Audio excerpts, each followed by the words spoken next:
Les doy las buenas tardes y la bienvenida. En función, ya ven que no tengo letreros yo, porque mi papel aquí es exclusivamente institucional. Como presidente del Círculo de Bellas Artes, quiero darles a todos la bienvenida, agradecerles la presencia, felicitar a los organizadores de este ciclo de encuentros, diálogos y conferencias entre arquitectura e ingeniería, toda vez que me parecen fructíferos y, sobre todo, muy interesantes. Hay otra razón, y es que como nadie es perfecto, yo soy arquitecto. Pero esto se pasa con los años. Lo que no sé, y a veces me gustaba hacerlo, es si a mi amigo Rafael de la Hoz le voy a dejar, porque tengo que asistir después de la presentación a otros compromisos, si le dejo en soledad, o hay algún arquitecto que me gustaría también para que tuviera un cierto apoyo moral, por lo menos, en estas circunstancias. Yo una vez escribí, y no se preocupen que esta conferencia fue una conferencia magistral de inauguración de curso en la Politécnica, en la Universidad Politécnica de Madrid, en la que se me invitó como catedrático a darla, y no se preocupen que no se las voy a leer, porque dura bastante. Simplemente la he traído porque hay una serie de frases que me parecen interesantes para este tipo de diálogos. Fíjense, en esto mi conferencia empezaba con una frase que dice lo siguiente: a veces el tópico es la cicatriz de una oposición no resuelta. Y ustedes saben perfectamente que hay muchos tópicos en esta especie de pseudo-confrontación entre arquitectura e ingeniería. Y digo que es una pseudo-confrontación porque todos provenimos del mismo origen y en ese sentido yo me refería en aquella conferencia. Hay una dualidad de arquitectos, hay muchos ingenieros que me reclaman, amigos, que Brunelleschi en realidad es el primer ingeniero de la historia. Bueno, cuando menos es dudoso, pero sí es verdad que esa especie de pseudo-confrontación entre una figura de Brunelleschi y otra como la de Alberti, que al mismo tiempo compiten y establecen líneas distintas de aproximación a esas líneas que después se van a diferenciar, sobre todo en el siglo XIX, entre ingeniería y arquitectura, lo que establecen son, desde mi punto de vista, dos formas de aproximarse al hecho técnico, porque es el hecho técnico el que al final nos agrupa a unos y otros. Fíjense que, como todos ustedes saben, el origen de la palabra técnica es tekné en griego, y que esa palabra tekné lo que implicaba o lo que traducía o lo que quería decir en realidad era un saber hacer. Hoy en día todavía el castellano conserva acepciones de esa misma palabra. Es el latín el que traduce como ars, de donde viene arte. Y, por tanto, arte y técnica parece que van a seguir como dos caminos diferenciados. No obstante, como decía, el castellano conserva todavía la utilización de esa raíz originaria de la palabra ars o arte. Cuando decimos el arte de la cirugía, el arte de la albañilería, este cirujano es un artista, me imagino que no nos estamos refiriendo a que sus formas de abrir la barriga y cosernos sea una obra de arte, sino nos estamos refiriendo a su capacidad técnica en el oficio, la profesión que desempeña.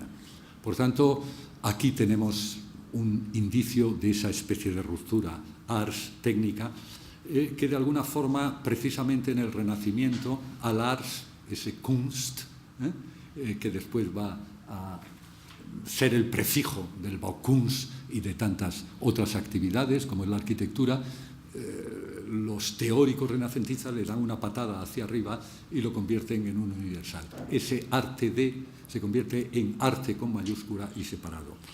Por tanto, si atendemos, y de verdad que no me voy a extender mucho, aunque me gustaría, si atendemos a esa especie de origen entre lo que propone o lo que es Brunelleschi, nos encontramos en que Brunelleschi es un arquitecto, buen organizador, que experimenta en el ámbito de lo que podría ser posteriormente a la ingeniería, que es la invención. Pero en realidad Brunelleschi como inventor es un desastre.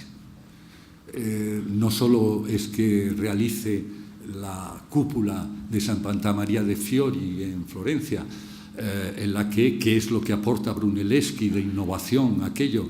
Pues cosas que ya eran sabidas.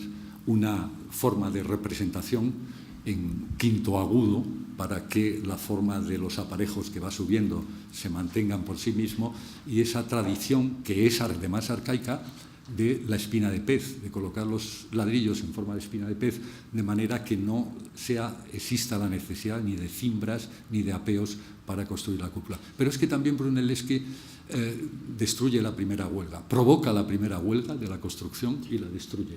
Brunelleschi exige, nos cuenta Vasari, que exige a los albañiles y a las personas que están trabajando en la cúpula que aceleren el ritmo. Y entonces ellos se plantan y piden aumento de sueldo, cosa que es muy normal y muy conocida. ¿Y qué es lo que hace? Traer albañiles y artífices, constructores lombardos que trabajan más y por menos dinero. Y por tanto, bueno, esto ya no sé si es de ingeniería, de arquitectura o de empresas, porque en el Renacimiento también había empresas, digamos, de la construcción a la que se les encargaban los trabajos. Las otras actividades de Brunelleschi, bueno, pues son intentar maquinarias de relojes, proponer una especie digamos, de pantano para detener el flujo del Arno, y tiene, como por ejemplo, el notario Ciallo les hace unas críticas diciendo: yo creo que va a haber filtraciones de agua y si eso va a resistir el embate del agua ya se verá. No fue tampoco un gran acierto. Y lo último, un barco para navegar que fracasó completamente. Por tanto, ese nivel de invención, que para mí es el que marca el límite de la ingeniería, el ámbito de la ingeniería es lo que marca el límite de la capacidad de organización. Si la técnica contemporánea, digamos que es una tarea del ingeniero en cuanto a su avance, a su proposición, a su innovación, a su invención, el ingenio, de donde viene el ingeniero. Sin embargo, el arquitecto no es ajeno a la técnica, aunque la concilie con ese ars, de la cual participa también el ingeniero, porque es un arte del pantano, de la carretera, del puente, son elementos también de esa baucultura, de esa cultura del habitar que justifica el territorio. Digamos que la función del arquitecto, como lo vemos en Brunelleschi, es la de sistematizar, no inventar, y utilizar lo que le propone el contexto de la tecnología del momento. Y yo creo que ahí está la disociación. Hay una palabra de un crítico norteamericano, crítico de arquitectura importante, que dice: si la ingeniería conduce a la verdad, la arquitectura lo que intenta es expresar la verdad. Y yo creo que ahí hay un campo de encuentro y de relaciones en común. Pues bienvenidos y muchas gracias.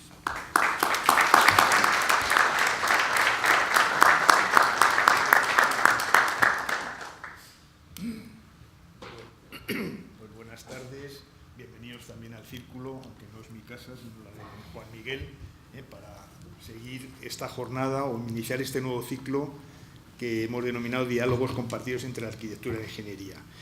Con ella arranca, como digo, este ciclo de conferencias en el que buscamos poner de manifiesto los diferentes lenguajes que utilizan el arquitecto y el ingeniero y la necesidad de compartir un espacio común de colaboración y de integración en torno al proyecto y a su construcción, siguiendo los mejores ejemplos que están detrás de los edificios, yo creo exclusivamente del siglo XX y del siglo XIX. El siglo XIX fue el siglo de la arquitectura del ingeniero, la arquitectura del material metálico. Los arquitectos, si no me equivoco, despreciaban por no ser un material noble, salvo la piedra y la madera, bueno, no sé.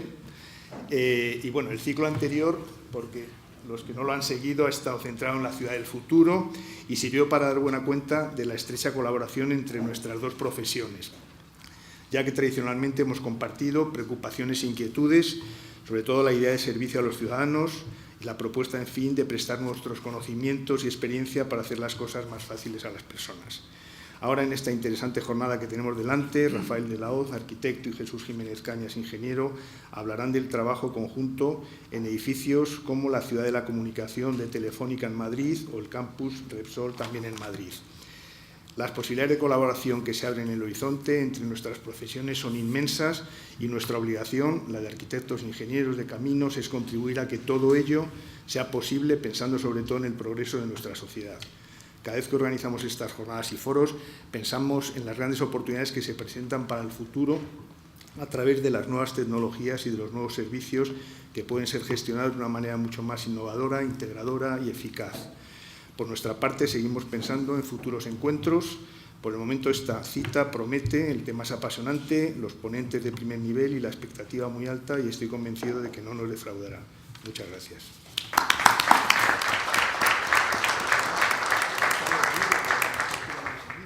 Buenas tardes. Para mí es un privilegio poder estar aquí en el círculo. José Miguel, muchas gracias por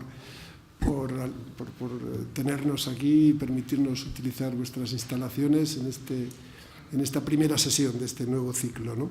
Me gustaría decir que bajo la presidencia de Juan Antonio Santamera, la Junta de Gobierno del Colegio tiene un decidido propósito de impulsar el papel del ingeniero de caminos en la ciudad, en el territorio.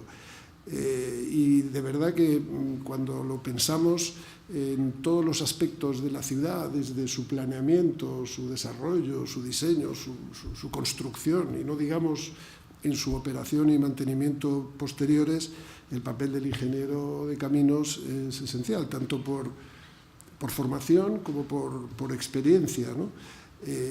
Es probablemente quizás el profesional en una disciplina que se quiere y que tiene que ser multidisciplinar, pero es quizás de entre todas las profesiones aquella en la que su preparación y sus condiciones más se adecúan a las necesidades. De alguna manera, me gusta decir que el ingeniero de caminos es el ingeniero urbano por excelencia, es el ingeniero de la ciudad, ¿no?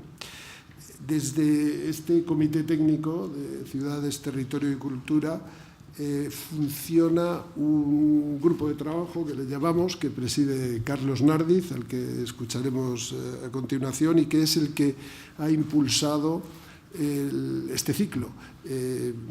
Queremos, desde este grupo de trabajo, y aprovecho para decirlo aquí, Juan lo sabe, profundizar un poco en el conocimiento del acervo patrimonial de la obra pública, porque estamos muy acostumbrados a conocer otro tipo de patrimonios igualmente interesantes, pero necesitamos potenciar el conocimiento, la difusión por parte de los medios y por parte del público en general del patrimonio de la obra pública, y esa es una de las tareas que impulsamos junto a Miguel Aguiló, que nos sigue desde ahí debajo, desde allá abajo, con Carlos Nardiz en este grupo. Este ciclo, bueno, tú lo has mencionado, Juan, viene a continuación del que ya impulsamos el año pasado, con Carlos Nardiz también, que se llamaba La recuperación de la modernidad en la ingeniería, el legado de la ingeniería civil en el siglo XX, que iniciamos precisamente con una sesión aquí, en el Círculo de Bellas Artes, hace un año, y que luego pues, fuimos repasando en sesiones siguientes, edificaciones y puentes, obras hidráulicas y puertos, carreteras y ferrocarriles, y ciudad y territorio. Este nuevo ciclo, el de diálogos compartidos entre la arquitectura y la ingeniería, que se inicia hoy, sigue aquella línea, y bueno, lo has mencionado tú, Juan, que es lo que queremos. Dentro de este tópico, ¿no?, que tú mencionabas, Juan Miguel, de la pseudo-confrontación, he anotado aquí, ¿no?, entre los dos. Nosotros lo que queremos es, de estos diálogos, poder analizar, como bien dice la memoria que acompaña a esta invitación, el diálogo compartido entre arquitectos e ingenieros. Tú lo has mencionado, Juan. También queremos analizar los distintos lenguajes que utiliza uno y otro en su aproximación a los edificios, probablemente en la línea de lo que tú, Juan Miguel, ¿no?, explicabas históricamente. Y por último, poner de manifiesto, y me gustaría insistir en esto, poner de manifiesto la necesidad absoluta que tenemos de compartir ingenieros y arquitectos un espacio común de colaboración en torno al proyecto y la construcción de los edificios. Es lo que dice la memoria. Espero que de la mano de Carlos Nardiz consigamos con este ciclo este propósito. Muchas gracias.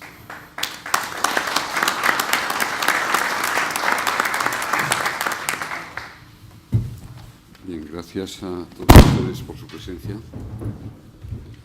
No es posible hacer este diálogo si no lo compartimos con ustedes, por tanto compartimos el diálogo entre Rafael de la Hoz y Jesús Jiménez Cañas, pero también lo queremos compartir con ustedes y yo me limitaré al papel de moderador para después del diálogo que tenga entre ellos darles la palabra, ¿no? El título está sugerido por un número que les recomiendo, una monografía de la revista Obras Públicas de abril del 2015, que se llama Diálogo constructivo entre amigos. Por tanto, es una intervención que ellos hicieron en la revista Obras Públicas que fue sugerente, digamos, de este diálogo que se está produciendo aquí, ¿no? Creo que el arquitecto español es distinto al arquitecto europeo. Vosotros tenéis una formación estructural y constructiva desde vuestras escuelas, cosa que no ocurre a veces con el arquitecto europeo y americano, ¿no? En donde quizá la presencia del ingeniero es más fuerte de lo que en este momento se produce en España, ¿no? Pero hay ingenieros como Jesús Jiménez Cañas, otros ingenieros que intervendrán en este ciclo, en donde nos interesa un poco desde el colegio, ingeniero de caminos, hacer explícita hacia los colegiados y también hacia la sociedad, por eso inauguramos este ciclo aquí en el Círculo de Bellas Artes, esa colaboración, ¿no? Hay historias de grandes ingenieros que todos ustedes conocen, desde Pierluigi Nervi hasta Ove Arup, hasta Félix Samueli, hasta Myros Goldwyn, o ingenieros a partir de los años 60 como Fasus Kahn, que trabajó para Son, Anthony Hume, Peter Rice, bueno, sería un largo, etcétera, en donde hicieron de alguna manera de su carrera profesional la colaboración con el mundo de la arquitectura, ¿no? En donde el arquitecto juega ese papel director, entiendo, en los edificios, que se ponga de manifiesto tanto en este diálogo como en el resto de los diálogos que tendremos fundamentalmente hasta el verano, ¿no? Por lo tanto, asumimos el papel director, lógicamente, pero me da la impresión de que ahí se produce una colaboración interesante que no siempre es explícita a nivel social, ¿no? Y esto es un poco lo que queremos transmitir, ¿no? Los dos intervinientes de hoy les conocen ustedes, pero haré una pequeña referencia. Uno de ellos es de un número de TC Cuadernos, que es un número monográfico de Rafael de la Hoz, que trata el periodo desde 2004 al 2016, en donde tienen ustedes gran parte de su obra. Rafael de la Hoz es arquitecto por la Escuela de Madrid, ahí figura al final un currículum. Ha recibido numerosos premios, entre otros de la American Architectural de Chicago. Tiene obras conocidas por todos ustedes. Tengo en este número una relación de sus obras. Yo te conocía menos que igual que otros arquitectos, pero quiero citar 4 obras que aparecen en este monográfico que son en colaboración con Jesús Jiménez Cañas. Uno es el Distrito C de Telefónica en Madrid. Otro es el campus de Resol en Madrid, que tienen una imagen en el folleto. Otro es el espacio Miguel Delibes de la Universidad Popular de Alcobendas, creo que no me equivoco, y supongo que hay otro tipo de obras, ¿no? Bueno, les recomiendo este número monográfico de TC Cuaderno, creo que está publicado el año pasado, hace 2 años, porque es una visión muy interesante de la obra de Rafael de la Hoz. Jesús Jiménez Cañas lo conocemos los ingenieros, él me ha dado un currículum muy extenso, pero ya ha apuntado a otras cosas. Él ha recibido varios premios, en su momento ha estado también en el Ayuntamiento de Madrid, ha estado muy relacionado también con el campo urbanístico, en proyectos de puentes, en proyectos de túneles, pero hoy nos trae un poco la colaboración con el mundo de la arquitectura.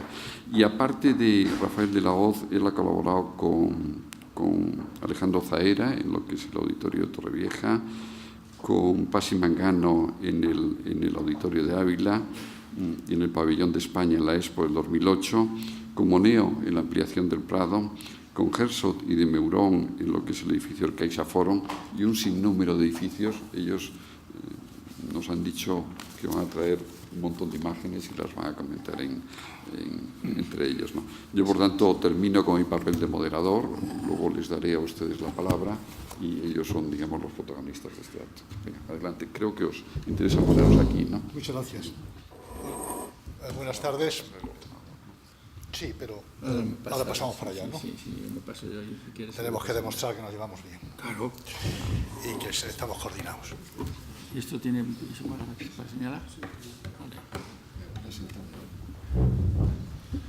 Habíamos pensado, Jesús y yo, preparando esta conversación, hacer primero en 5 minutos un cierto posicionamiento conceptual de cada uno, desde la arquitectura. Si quieres, Jesús, comienzo yo. Sí, me parece perfecto. Jesús, la ingeniería, y a continuación mostrarles 2 obras que hicimos juntos, ya se han citado, el campus de Telefónica y el de Repsol aquí en Madrid. Y espero tener ocasión de luego debatir. Sinceramente, siempre me sorprendió mucho que me dijeran que había esta supuesta polémica o diferencias entre la profesión de arquitecto e ingeniero. Siempre que lo oía, viniendo de un ingeniero, pensaba, bueno, es que no sabe la que hay entre nosotros los arquitectos, ¿no? Es una broma comparada con cómo nos llevamos nosotros. Y estos días he estado pensando, ¿no? Realmente, ¿dónde están esas diferencias? Porque cuando recuerdo a los grandes maestros y pienso en Eduardo Torroja y su desaparecido frontón Recoletos o el hipódromo de la Zarzuela, y las observo, yo veo un arquitecto. No, es que se formó como ingeniero. Bueno, me da igual cómo se formó. Paxton era jardinero, ¿no? Es igual cómo se formó. Para mí es un arquitecto. Y cuando pienso en otro maestro, que además tuve la suerte de conocer y tratar brevemente, que fue Félix Candela, genial constructor en México de los paraboloides hiperbólicos y de las bóvedas laminares también, formado en la Escuela Técnica Superior de Arquitectura de Madrid, y le miro y yo veo un ingeniero. Y me cuesta mucho establecer esas supuestas diferencias.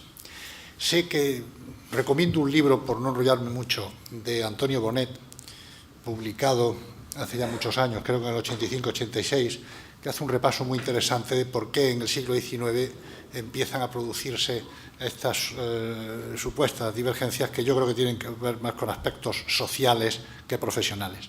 Pero acordándome de Candela, y con esto termino, me he acordado de una anécdota que cuando yo era estudiante de arquitectura fue muy célebre, pero tal vez se ha olvidado, y a lo mejor pues viene al caso recordarla.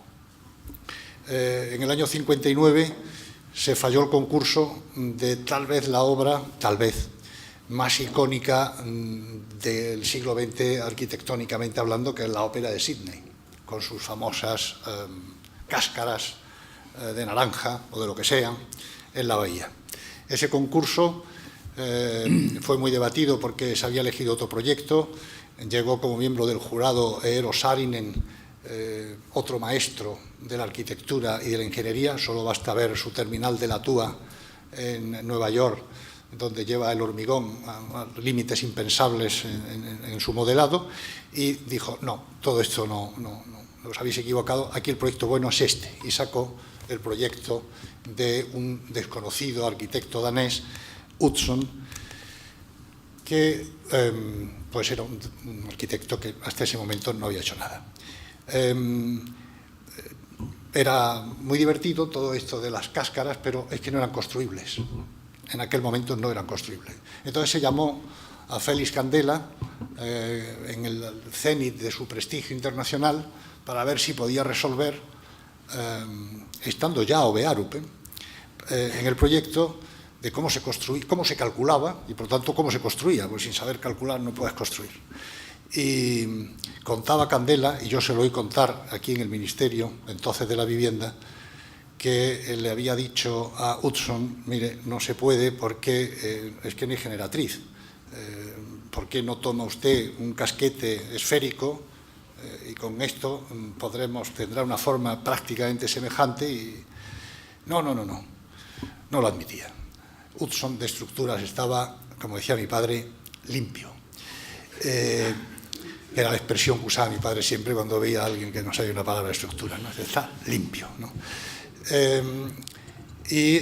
Candela contaba, un hombre bien formado, que aquello no era posible, pero que insistía en esta forma que no podía sistematizar para calcular, que por qué no las hacían metálicas y luego las recubrían del hormigón que él deseaba.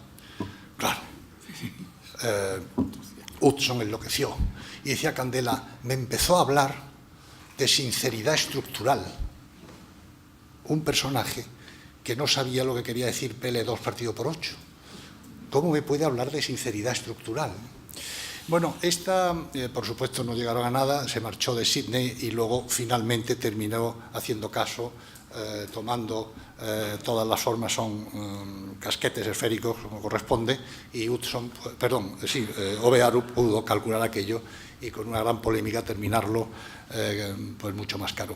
Pero es una anécdota que expresa que efectivamente, como Carlos decía, la falta de formación que todos nos encontramos estructural de los arquitectos en el mundo es muy notable, que tienen un sistema de trabajo con los ingenieros que para un arquitecto español es inconcebible, porque no existe diálogo. Yo cuando he trabajado fuera de España, venía el ingeniero estructural, pues no había manera de entenderse porque te trataba como un analfabeto. Claro, aquello es imposible, ¿no? Un respeto, ¿no? Vamos a entendernos. Pero sí también comprendo el rechazo de la ingeniería cuando se encuentra esa actitud arrogante de un arquitecto que te habla desde el conocimiento absoluto de sinceridad estructural, ¿no? Bueno, con esto creo que he expresado, intento ser un poco ameno, el posicionamiento de lo que, si no yo, sí al menos mi generación, porque yo ya no sé en la Escuela de Arquitectura Técnica de Madrid qué es lo que se enseña ahora, pero en fin, supongo que se seguirán enseñando estructuras. Y dejo a Jesús y luego os enseñamos lo que hemos hecho juntos. Bueno, pues muchas gracias a todos por venir aquí a soportarnos y bueno, les doy la bienvenida a este conjunto ingeniero-arquitecto que en todos los casos en los que hemos colaborado no hemos tenido el menor conflicto en ningún momento. Yo tengo que reconocer que mis primeras andanzas en la profesión eran en pura ingeniería civil, o sea, puentes, túneles, bueno, otras cosas, ingeniería urbana, en fin, todas esas cosas. Pero desde el principio me empezó a interesar muchísimo el componente formal de toda la ingeniería civil. El componente formal que no es el cálculo, que es... no sé, yo estoy dando clase en la Escuela de Arquitectura de Barcelona, sigo dando clase de estructuras, pero en una escuela de arquitectura. Y entonces, el primer día de clase digo, señores, yo pretendo enseñarles a proyectar estructuras. Luego ya lo de calcularlas también, pero eso es una comprobación de que hay un proyecto estructural bien configurado y bien hecho. Entonces, se puede afinar con el cálculo y otras cosas, pero vamos, y entonces, desde el principio, estuve muy interesado en la arquitectura a partir del año 1970, que tuve una oportunidad de estar en Barcelona una temporada con los arquitectos que me encargaron unas cosas de diseño industrial. En realidad no era de diseño estructural de edificios, pero que es lo del estudio Perra, Oscar Tusquets, y Cirici, Bonet y Clotet, que por cierto son todos, me parece que son todos Premio Nacional de Arquitectura o poco menos, ¿no? Entonces, desde entonces me empezó a interesar mucho también la arquitectura como expresión formal. Y que no es solo la arquitectura de expresión formal, son muchas más cosas. Y entonces vi que podía colaborar en lo que yo sabía que era el comportamiento de los materiales. Hay una frase extraordinaria que es de Manterola, de Javier Manterola, que es un ingeniero que es especialista mundial de puentes, que dice que la ingeniería y la arquitectura todo lo que hacen en toda su vida es luchar contra la gravedad, o sea, contra la fuerza de la gravedad. O sea, yo creo, recupero esa frase suya, no es un plagio porque digo que es suya, no es como en otros casos que no se dicen que es de las que habla la gente. Pero en este caso, efectivamente, estamos luchando contra la gravedad. Entonces, a mí me pareció que la dicotomía que había entre arquitectos y ingenieros era porque los ingenieros tienen poca formación y valga la redundancia, formación formal. Hay un ejemplo en la Escuela de Madrid, un ejemplo maravilloso, que es Miguel Aguiló, el catedrático, que se ha peleado por conseguir que la formación de los ingenieros también tenga valores formales. El valor formal no quiere decir que una estructura, porque esté bien formalmente, ya sea buena estructura, o al contrario, pero desde luego sí que colabora en que la lectura de una estructura sea mejor si tiene una componente formal importante. A mí me ha interesado mucho eso. Y entonces, he pensado, ¿cuál es el problema que hay? Pues el problema es que quizás los ingenieros, quizá voy a ponerme un poco la culpa, quizás cuando nos afrontamos a la estructura de un edificio que está empezándose a formar o que ya está un poco más avanzado, que esto es un problema. Muchas veces intervenimos cuando ya el edificio está configurado por el arquitecto y a lo mejor todos los arquitectos buenos, yo me he dado cuenta que no se han equivocado nunca, no ha habido que decirles, oye, mira, esto no se sostiene de ninguna manera.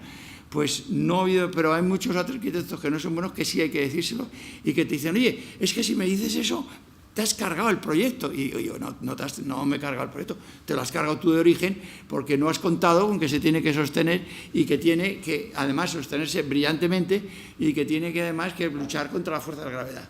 Entonces, el problema que yo he visto siempre es la falta de entendimiento de cuál es el objeto del proyecto que en cada momento nos tenemos delante. En algunos casos, nosotros tenemos que hacer una estructura que desaparezca completamente porque el objetivo de ese proyecto no es la estructura. En otros casos es al contrario, el objetivo del proyecto es la estructura y entonces tiene que ser evidente y unas veces tiene que ser expresar cómo funciona y otras veces no.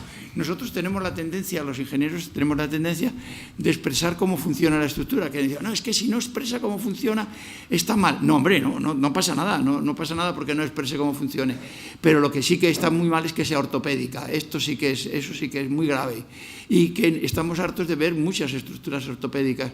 ¿Por qué? Pues porque seguramente de origen no han empezado a tratarse el objeto del proyecto arquitectónico con el objeto de sujetar ese proyecto arquitectónico. Entonces, yo tengo la experiencia con Rafael y con otros arquitectos de empezar en un momento en el que siempre puede haber diálogo todavía. Y en algunos casos el diálogo es, oye, mira Jesús, esto que estás diciendo es una tontería porque va a quedar muy mal esto y tal, porque la entrega de esto y esto, pues es verdad, esto está muy mal.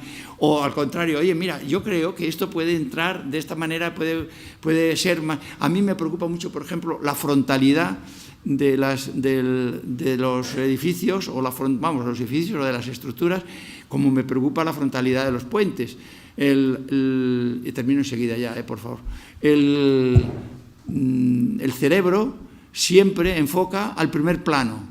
Entonces, un puente, cuando el primer plano, que es el borde de ataque de la losa, es delgado, el cerebro interpreta que es delgado ese puente, con independencia de que luego dentro luego sea mucho más grueso por debajo, porque claro, necesita sujetarse. Y entonces, en las cosas de las estructuras pasa lo mismo. Y hay muchas formas para conseguir que parezca delgado o que la lectura sea de una estructura esbelta. Por supuesto que estructuras arriesgadas no hay ninguna porque todas las estructuras se calculan con los mismos coeficientes de seguridad. La única diferencia es que pueden tener algún punto muy arriesgado que concentra todos los problemas Y entonces eso sí que es arriesgado.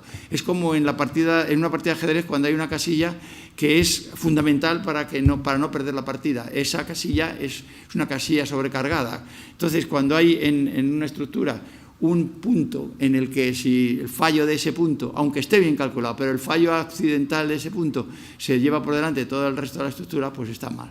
Entonces, nosotros, Rafael y yo, nos hemos siempre no peleado, sino a ver quién podía más. O sea, yo recuerdo conversaciones con Rafael decirme, oye, ¿y si quitamos este pilar? Digo, no me digas esto, por favor, que esto. Pues, ¿qué pasa? Pues, venga, sí que podemos quitarlo, seguro, porque es que va a quedar mucho mejor. Oye, pues es verdad que va a quedar mucho mejor. Pues entonces, pues 2 noches o de lo que sea, y al final se puede quitar el pilar. Estoy diciendo una anécdota estúpida, pero no es falsa, es una anécdota auténtica. Entonces, apuntando sobre lo que ha dicho antes Juan Miguel Hernández de León, nosotros la primera cosa que dijimos cuando nos sentamos a ver, ¿y qué decimos mañana o pasado mañana?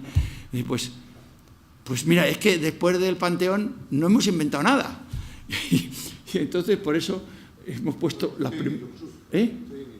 las primeras fotos que hemos puesto son del Panteón, porque realmente después del Panteón es que es muy difícil haber superado eso, con la dificultad estructural que tiene y la dificultad de materiales que tiene.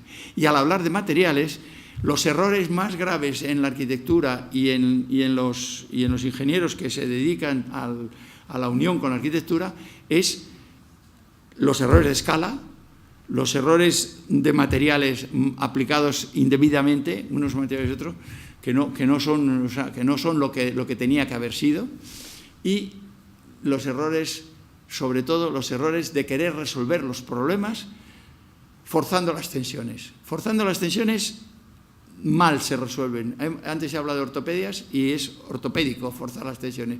Sin embargo, resolver la geometría, sí. Por eso la geometría es clave en las estructuras para la arquitectura. Y luego, en cuando se empezó a separar la ingeniería y la arquitectura, pues yo creo que fue cuando empezaron a aparecer los materiales que podían trabajar al mismo tiempo a tracción y a compresión, o sea, el acero. Hasta entonces, los materiales, hasta mitad del siglo pasado, yo soy del siglo XIX, no pasado, sino pasado, esos, al principio, los materiales eran todos materiales de compresión, que trabajaban a compresión, y había que hacer cosas muy, no sé, arcos, o había que utilizar madera con cerchas, o hacer lo que sea, para conseguir cubrir luces importantes. Sin embargo, en el momento en que apareció el acero, parece que nos empezamos a especializar más los ingenieros en el tema del acero, y lo cual es una tontería, porque hay unos arquitectos que han manejado el acero de una manera maravillosa, y yo creo que lo que es bueno es que el ingeniero, de acuerdo con el arquitecto, entienda cuál es el proyecto que está planteando y resolver el problema, si tiene que ser un espacio, potenciar ese espacio, si tiene que ser una cosa que desaparezca y que el que entre ahí diga, ¿y esto cómo está sujeto? ¿Cómo está? Pues también, o en una palabra, entender el proyecto, entender la intención que tenía el arquitecto en eso y hacerse cómplice de esa intención. En ese momento todo seguro que queda bien. Pues nada más, hemos traído muchísimas diapositivas, pero fotos, pero las vamos a pasar a toda la pastilla, ¿no? Porque si no... Yo tengo hecho una mano que no sé cómo se pone esto en pantalla total. No, es que ese es el que has traído tú o que he traído yo. Es el mismo, pero empieza con el Panteón. Es el mismo que el tuyo. ¿Dónde se verá? A las flechitas. Para ampliar, no sé. Para que se tome todas las fotos. Sí, bueno, yo más o menos. No, es como que sería completo, ¿no? Del barrio, si es que le pasa. A las flechas. Ahí está. ¿Se me da una foto solo? No, todo. Aquí está todo eso.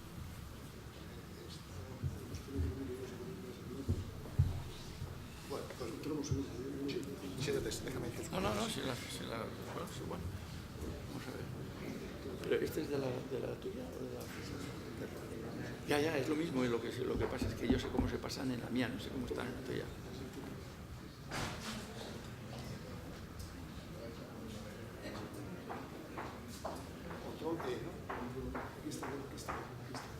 Es que yo creo que la pantalla... Ah, sí, ya casi.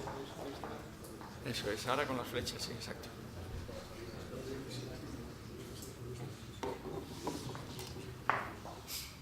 No, lo que se puede con esto es pinchar y que se vea. ¿La luz es esta? Sí, esas son así, sí. Termina en uno de esos, sí. Lo que pasa es que yo, en el que dice yo, tengo una foto desde dentro, de eso terminado. Se llama Bóveda.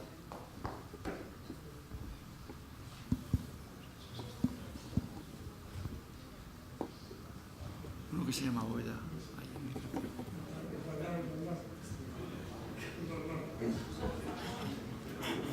¿Cuál es?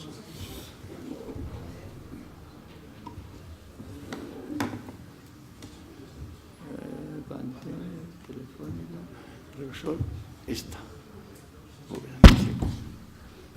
Ese sí. Es lo mismo, pero es desde dentro. Que aquí quería hacer un comentario, Rafael, que yo creo que es muy oportuno. Vamos. Sí, pero yo no sé dónde está lo que te traigo. Bueno, sinceramente, claro, uno es producto de la formación que ha recibido y cuando construyes o haces algo, pues de lo que admiras. Yo hay dos obras de la historia que admiro sobremanera sobre las otras. También es verdad porque son de las pocas que han llegado hasta nosotros. Es como la literatura. La literatura clásica es fantástica porque lo que ha llegado hasta nosotros es lo mejor, lo más depurado, lo que ha sobrevivido. El Panteón en Roma y la Mezquita de Córdoba. No puedo entender la arquitectura disociada de la estructura.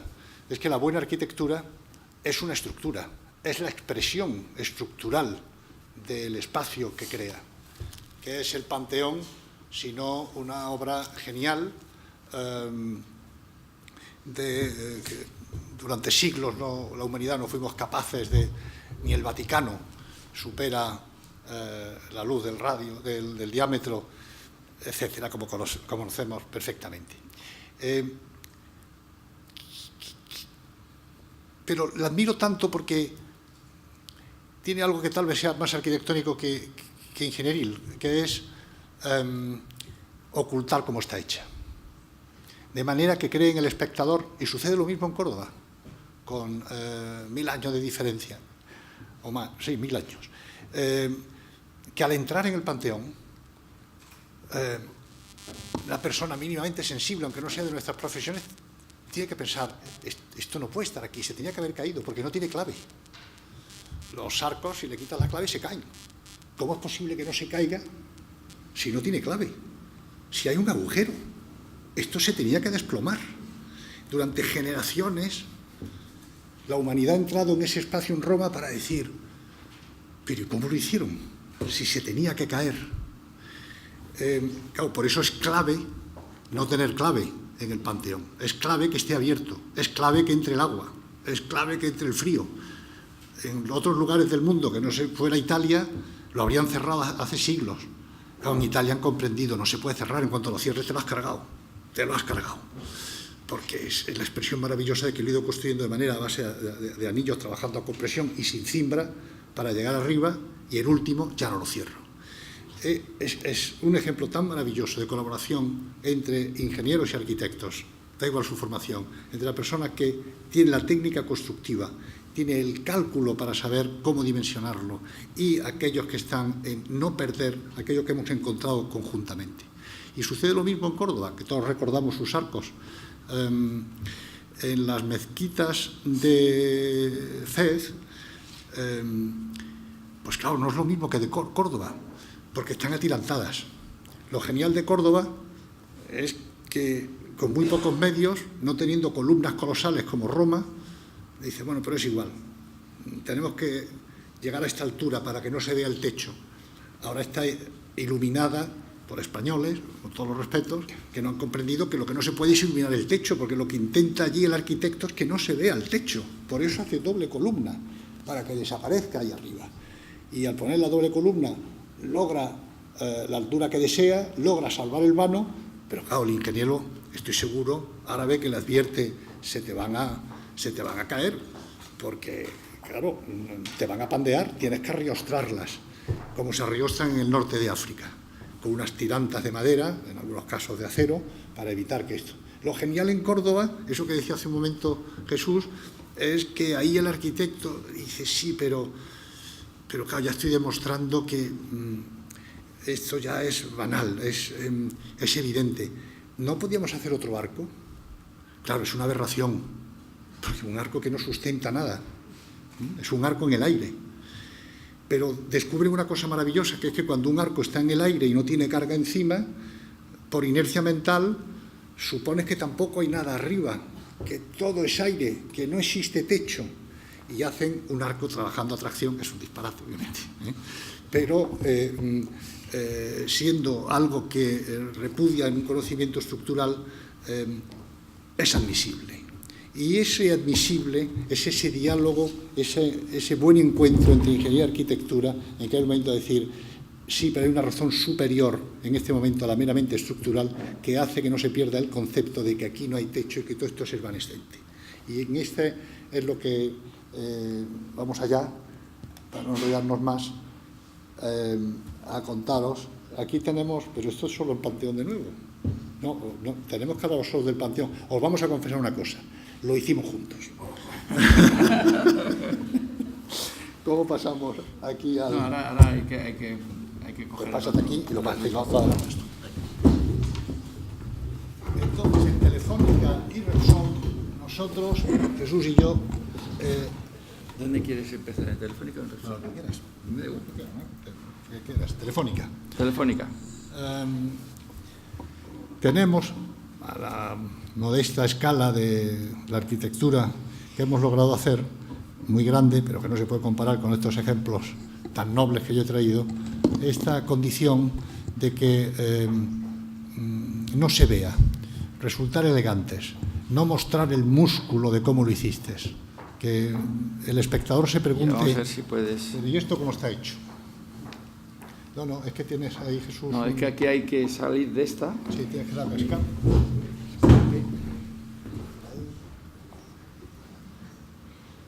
No, control C también. Ahora, ya está. ¿El tuyo o el quieres? No sé cuál es el mío, porque no sé qué título le han puesto.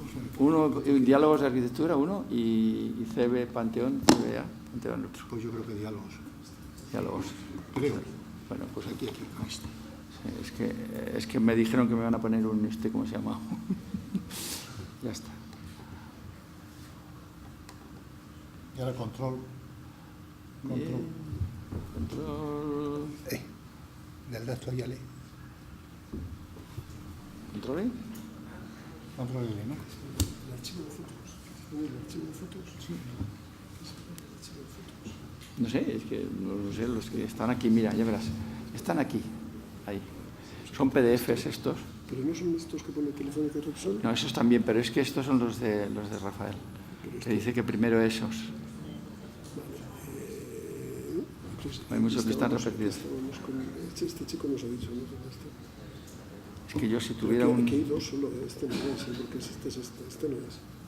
Este no es, este Y ahora fichero como no entre la es. arquitectura y la ingeniería. No, eso no es, esa es la invitación.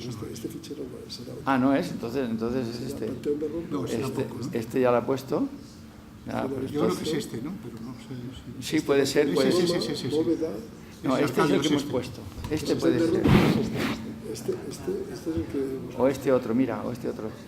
Panteón de Roma ya lo he puesto yo. Este, a ver, este es lo mismo, este es el mismo, fuera. Se ve que nos gusta mucho, ¿eh? Se nota, a ver. Bueno, luego este, bueno, pues entonces empezamos en Telefónica. Telefónica 23 de octubre. Este son fotos, ¿no? Sí, esto ya son fotos. Pero primero hay que enganchar esa.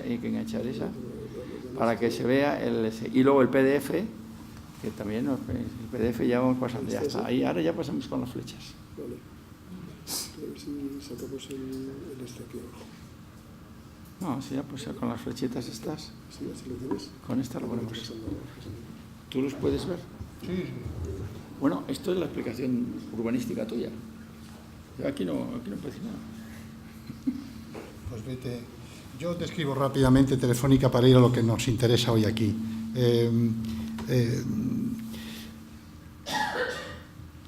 Este proyecto que tiene unas dimensiones, no diré colosales, pero sí muy importantes,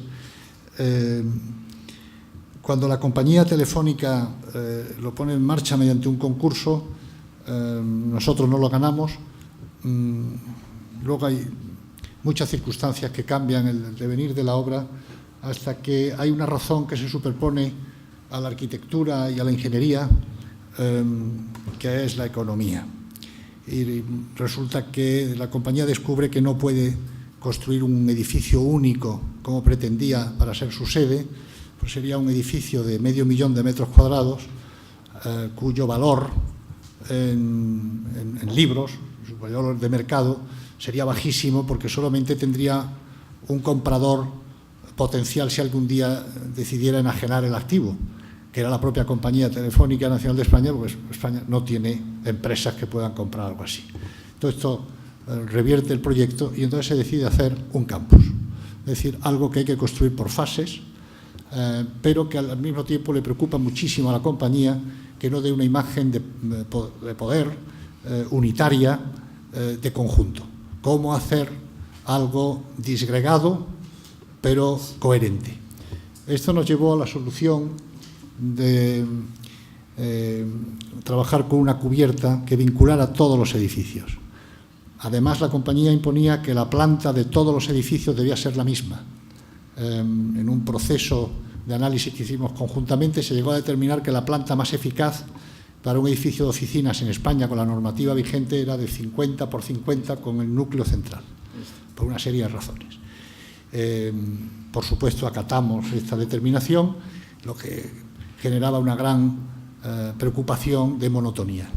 Debo decir que este proyecto, lo que hace, los proyectos de gran escala como es este, en mi opinión, hay que tomar 2 o 3 decisiones, que en esto diré que es actuar de lo que he aprendido trabajando con ingenieros, y ser muy consecuente con ellas.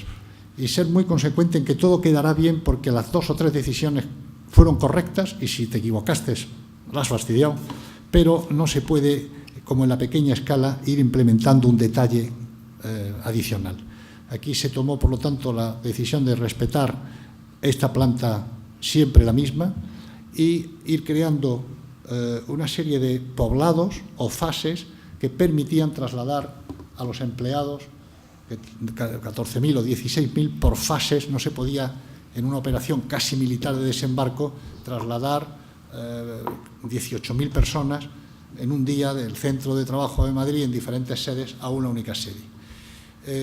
Para cohesionar todo esto decidimos construir una gran cubierta que diera sombra, bajo cuyo control y protección se desarrollara la ciudad con los edificios. Y confiar en que la gran escala, el gran tamaño, haría interesante el proyecto. Solamente el tamaño es lo que haría que esto fuera interesante. Desarrollamos la fachada, desarrollamos conjuntamente la cubierta y con esta paciencia que hay que tener en la arquitectura y en la ingeniería trabajando juntos, empezaron a surgir las no literalidades que tiene un proyecto, que dices, haremos planta cuadrada, pondremos una cubierta, pondremos esto y nada más. Empiezan a surgir los problemas y en el diálogo de respuesta a esos problemas es donde floreció, creo yo, lo más interesante de la relación entre ingeniería y arquitectura, en este caso entre Jesús y yo. Porque los edificios, vete pasando si quieres, aquí veis las fases, era muy complejo porque además había que terminar una fase y empezar a habitarla mientras se seguían construyendo las demás. Debo decir que también es muy interesante para los que estamos en el mundo de la construcción, lo que demuestra que este es una industria muy compleja, que tardamos casi 2 años en hacer la primera fase y solamente 9 meses en hacer la última, porque como eran idénticas, ya habían aprendido y lo hacían vertiginosamente. Pero era muy complejo, porque al mismo tiempo que montábamos todo esto, estaban trabajando en otras fases y ya podéis imaginar lo que suponía. Esto, que aparentemente era tan grande, y ya le paso la palabra a Jesús, hacía que estos barrios, le llamaban ciudad. Yo me empeñé mucho, aunque no se llamara ciudad, con estas cosas de los arquitectos, porque en una ciudad donde no se duerme no puede ser una ciudad. Esto será otra cosa. Al final logré que le cambiaran el nombre de ciudad a distrito. Bueno, pues era un distrito que parecía enorme, pero luego no lo era tanto. Empezaron los edificios a compactarse y entre cada de estos barrios, que había uno en cada esquina, y el espacio central, no había posibilidad de conexión espacial. Se agolpaban de tal manera que se perdía ese vínculo. Entonces tuve que llamar a Jesús y decirle: Jesús, vuelta atrás, paso atrás. Aquí sí viene una gran diferencia entre el trabajo de los arquitectos y los ingenieros. Alguna vez oí que alguien decía que un arquitecto solo hace lo razonable cuando antes ha probado todo lo demás. Y es verdad, necesitamos probarlo todo y un ingeniero va directamente a lo razonable. Nosotros antes perdemos el tiempo muchísimo. Entonces, en este paso atrás, a nosotros no nos crispa nada, lo tiramos todo y volvemos a empezar, y un ingeniero más vinculado a la eficacia pues suele crujir otra vez con esto. Con Jesús esto es muy fácil, porque dice: no pasa nada, volvemos a empezar. Y aquí le tuve que decir: va a haber una atonía, una parte no sinfónica en la esquina de encuentro de los edificios, porque tengo que liberarlo, tengo que dejarlos en vuelo para que se conecte espacialmente el gran centro del distrito, el gran centro del campus, con cada uno de estos barrios. Y no sé, Jesús, cómo suspender un edificio de una cubierta que todavía no existe, porque la cubierta no la puedo hacer hasta que construya el edificio. Y si construyo el edificio, pero tendría que apearlo, luego construir la cubierta, cosa que hizo mi padre aquí en el banco llamado Coca, edificio Castelar, que primero lo construyó, luego lo dejó suspendido, pero claro, eso era otra escala, aquí no podíamos hacerlo. Y empezamos un diálogo, que ahora Jesús os explicará, muy interesante, de cómo hacer un edificio suspendido en sus esquinas de una cubierta que aún no existía. Bien, el asunto es que Rafael me dice: oye, estos edificios hay que liberar las esquinas. Toda la modulación del edificio, de todo el conjunto, está en 810 por 810, o sea que es una modulación en la que todos los apoyos están en 810 por 810. Y entonces dije: bueno, ¿y cuánto quieres? Porque a lo mejor se puede hacer desde dentro y tal. Dice: no, yo quiero en un lado 24 metros, o sea, 810 por 3, y en otro 810 por 32, 810 por 4. Y entonces dije: oye, pues mira, eso no lo podemos hacer nada más que colgándolo de la cubierta de arriba. Y la cubierta de arriba, el primero es que decía que no estaba construida, pero lo segundo es que tenía una ventaja, que entonces se justificaba mucho más la existencia de la cubierta. Y entonces lo que tuvimos que inventar es un sistema para poder construir todo esto sin necesidad de colgarlo de la cubierta de arriba. Y entonces el sistema es este: hicimos 2 pilares en donde tocaba un pilar, ese pilar era un pilar hueco, entonces había una barra de viraje que aguantaría en todo el edificio, las 4 plantas que hay encima. Aquí ya se ha quitado la barra de viraje. ¿Y cómo funcionaba esto? Pues esto funciona porque al final subían esto, llegaba hasta la cubierta. En la cubierta había un gato que tiraba de cada una de las barras estas, y tenía una ventaja, que no teníamos que calcular cuál era la deformación que se le producía a la cubierta, que sería complicadísima, porque, bueno, es complicadísima, ¿no? Se puede calcular, pero la realidad del cálculo con lo que saliera sería, porque claro, todas las rigideces que tiene, todos esos nudos y tal, pues nada. Bueno, entonces, esto colgábamos el pilar este, no, esto ya me lo he hecho mal. Este pilar que está aquí encima, ese es un pilar que es capaz de aguantar todo el edificio, los cuatro pisos. Pero al llegar aquí se desdoblaba en dos pilares provisionales. Y entonces estos estaban aguantando mientras se construía el edificio. Mientras se construía el edificio poníamos una barra de Vidac dentro y cuando llegaba arriba tiraba el gato, empezaba a tirar. Y entonces empezaba, claro, lo primero que ocurre es que la cubierta se empieza a deformar. ¿Cuántos milímetros? Nosotros calculamos que se iba a deformar 12 milímetros, luego finalmente se deformó 10, pero bueno, pero podían haber sido los que fueran. Pero es que daba lo mismo, porque en el momento en el que ha cogido toda la carga, entonces en ese momento se despega de aquí, y ya está todo el edificio colgado de la cubierta. Y por lo tanto, ya ni hemos tenido que, comprobamos cuál era la deformación, pero ni hubiera sido preciso. Eso también hace que no hubiera que tener calculado progresivamente, cuando se hace una carga de estas y la carga va cargando en cada planta hay que rehacer el cálculo del pilar correspondiente, pero en este caso no. En este caso, con el pilar que teníamos ahí dentro era suficiente. Bueno, eso es aquí ya está, esto ya está quitado, aquí ya ha quedado sin esto y ya está. Y aquí, pues, aquí queda que efectivamente es muy espectacular, porque además es que no se ve el dividaje que sale por arriba, no se ve dónde está ni nada, está arriba, pero no se ve dónde está. Porque además, claro, el lío es que la cubierta está los edificios estos están apoyados en el núcleo central del edificio del que hablaba antes Rafael, y está apoyado y nada, y entonces una carga que está en un piso de esos, lo primero que hace es trasladarse al pilar, luego sube hasta arriba, hasta donde está el gato, luego se desplaza y luego baja otra vez por el núcleo central. Entonces, bueno, es un recorrido complicadísimo, pero no le pasa nada a la pobre carga, ¿no? Bueno, esto ya es, claro, la cubierta, como tenía que cumplir muchas cosas, como decía Rafael, pues tiene unas dimensiones muy importantes. Son vigas que, aunque no lo parezca, son de 3 metros de canto. Digo no lo parece porque nosotros, cuando llegábamos a un sitio donde iba a haber un borde de la cubierta, nosotros hacíamos una línea de la mitad de canto en vez de 3 metros, de 1,5 metros, y luego, sobre todo, además, un borde que era una chapa con unos rigidizadores para que no sea la veara.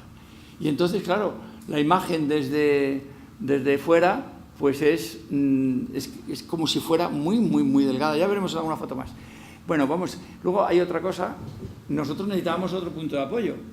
Y entonces le dijimos, oye, Rafael, necesitamos un punto de apoyo. Y lo pusimos en donde nos venía mejor.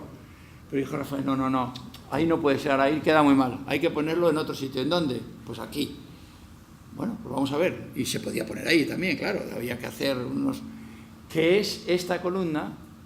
Que es un homenaje a Mies van der Rohe en el Museo de Berlín, ¿no? En el Museo de Berlín. Bueno, vamos a seguir pasando porque si no esto no vamos a terminar nunca. ¿Veis? La columna esta es una columna esbeltísima, os puedo asegurar que está en el límite de pandeo, esta. Para que esté en el límite del pandeo está empotrada aquí, cosa que aunque el empotramiento ese pues no hace mucho, porque con la sección que tiene no hace demasiado. Pero fijaros que aquí, que aquí estos tienen 3 metros, esto tiene 1,5 metros y luego el borde no tiene nada prácticamente, ¿de acuerdo? Para que la frontalidad de esas piezas sea la menor posible. Bueno, esto es por arriba, esto es por arriba también. Vamos a pasarlas deprisa porque realmente no tienen... Esta es la columna famosa, esta que recolocó Rafael, que nos hizo recalcular bastantes cosas, pero que mereció la pena porque está mucho mejor ahí que donde la habíamos puesto inicialmente.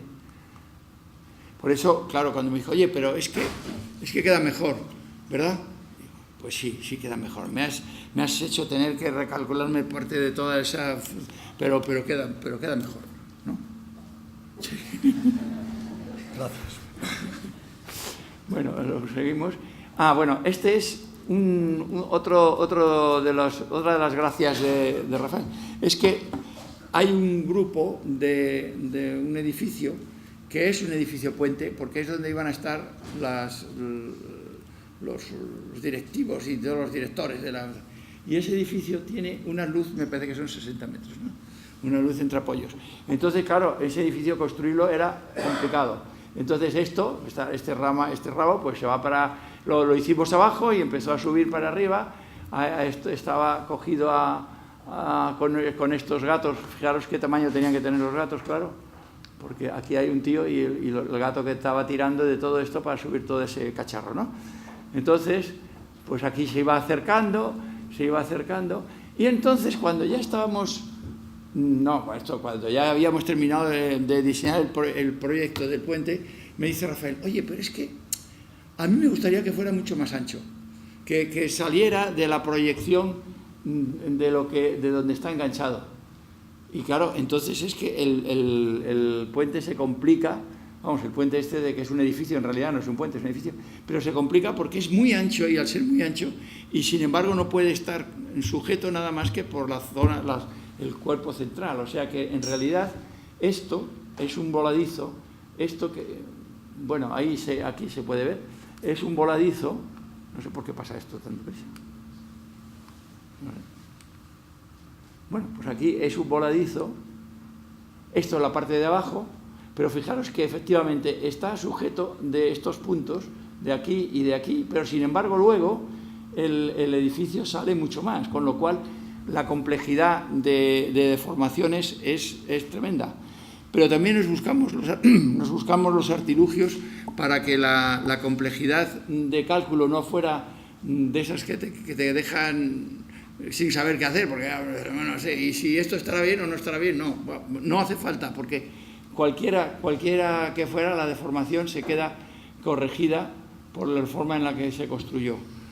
Esto, si me permite, Jesús, sí. Sucede porque la compañía no tiene un plan. Vamos haciendo los 4 barrios, las 4 esquinas, pero en la parte central no hay un proyecto, porque no han decidido todavía si la presidencia se queda en Gran Vía, en su edificio emblemático, o se trasladan. Irse a las tablas en aquel momento les parece como abandonar el centro financiero de Madrid y están dudando. ¿Y qué sucede? Que cuando hemos hecho los 4 barrios y deciden que sí, que el presidente se va a trasladar porque corporativamente pues queda feo que el presidente se quede en el edificio histórico y no quiere ir al nuevo, nos habíamos quedado sin espacio. Esta fue la realidad. Nos dieron el programa y no cabía. Entonces recurrimos a un viejo sueño de la arquitectura, que es tener el doble. Cuando ya en el siglo XX empezamos con la utilización de la cubierta, ¿no? La famosa quinta fachada, que permitiría con Le Corbusier utilizarlas. Luego no funcionó por muchas razones, ahora se están recuperando. Esto era más o menos factible, pero claro, dejar el edificio en suspensión para tener un edificio que te regala otro suelo que debajo te permite tener un espacio, pues ha habido muchas utopías en este sentido. La primera fue Lina Bobardi en Brasil, que logró hacer en Sao Paulo el museo, y aquí hubo que recuperarlo a la fuerza, porque el programa para el edificio del presidente pues era espectacular, era inmenso. Esto que sucede, que cuenta Jesús, es que, claro, intentamos dejarlo los 24 metros, que eran el módulo de 8-10 por 3, pues 24 metros, que era bastante razonable, pero no les parecía suficiente, ¿no? Quedarían cada vez más porque no entraba, ¿no? Y esto forzó mucho el músculo necesario de ingeniero y arquitecto, porque nos venía sobrevenido, ¿no? Yo hubiera querido ya apoyar el edificio como todos los demás, en el suelo, que parece bastante más razonable, pero entonces se quedaban sin acceso, y la compañía quería un acceso espectacular, desde luego, a la altura de su dignidad, y por esto hubo que dejarlo, lo colgamos. Pero sí es bello, creo yo, por lo que comentaba antes, que con Jesús logra, que no lo ha mencionado, que toda esta estructura, no sé si habrá alguna sección que ya podéis imaginar cómo es, triangulada, y que logra meterla entre el edificio, que era el reto, y la cubierta, porque el plano de cubierta no se puede levantar, ya venimos de las 4 esquinas, llegamos con una cota, ¿y ahora qué? Porque sí, esto de suspenderlo, pero ¿dónde meto la estructura? Porque si la estructura se hace evidente, el Panteón, ya sé cómo lo han hecho.